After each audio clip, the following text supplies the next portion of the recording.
यदि आप खेत की मिट्टी निकलवाना चाहते हैं तो रुको, एक बार सोचो। कुछ कृषक अनजाने में या अनजाने में या लालचवश खेत की मिट्टी निकलवा देते हैं, यह सोच करके कि उनका खेत जो है वो नया हो जाएगा, खर खुद खत्म हो जाएगा, पैदावार बढ़ जाएगी, कीड़े मकोड़े जो खेत में होंगे वो खत्म हो जाएंगे। लेकिन ऐसा नहीं होता है। पहली बात आप यह जान लीजिए कि ऐसा कुछ नहीं है। इसके उल्टे आपके खेतों पे समस्याओं का अंबार लग जाएगा। सबसे पहले आपका खेत अन्य की तुलना में नीचा हो जाएगा, अर्थात आपका जो लेवल है अन्य खेतों की तुलना में वो कम हो जाएगा। आपका खेत नीचा हो जाएगा, छोटा गड्ढा टाइप का हो जाएगा।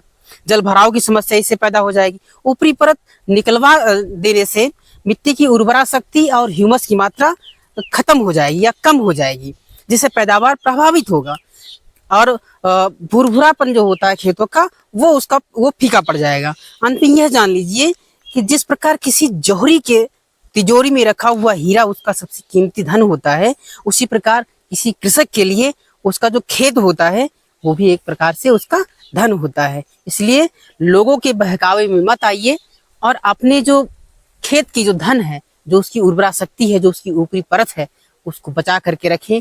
आप थोड़े से पैसे के लिए या फिर अपने किसी काम की पूर्ति के लिए उसको निकलवा देते हैं, फिर वो आपके लिए घातक सिद्ध हो जाता है। वो कहीं ज़्यादा प्रभावित करता है जितना कि कहीं पे आपर्दन प्रभावित करता है, उससे ज़्यादा कई गुना इससे जो है वो ये प्रक्रिया जो है वो आपके खेतों को नुकसान पहुंचाती है। इससे आपकी जो मनोवृत्ति है वो तो बदल जाती है, लेकिन जो खेत है उसकी उर्वरा शक्ति खत्म हो जाती है, उसका स्वास्थ्य बिगड़ जाता है। और फिर ये तुलना करते हो कि उसमें उर्वरा शक्ति बढ़ाने के लिए फिर गोबर का प्रयोग करते हो या फिर जैविक खादों के छोड़ करके आप उसको रासायनिक खादों का प्रयोग करते हो। तो ये कहीं ना कहीं करके आपके ही लिए घुमा फिरा करके आपको ही नुकसान देने वाला जो तथ्य है वो कृत है। वो यही एक कोटेशन इस पे सीधा बैठता है कि अपने ही पैर पे कुल्हाड़ी मारना।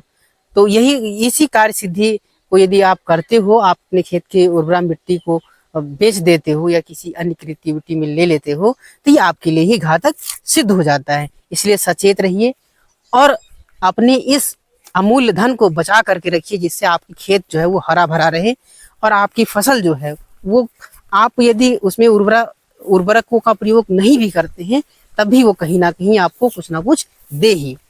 इससे आपका घर परिवार सुखी रहे और आपकी जो इनकम है वो भी बढ़े। जय हिंद।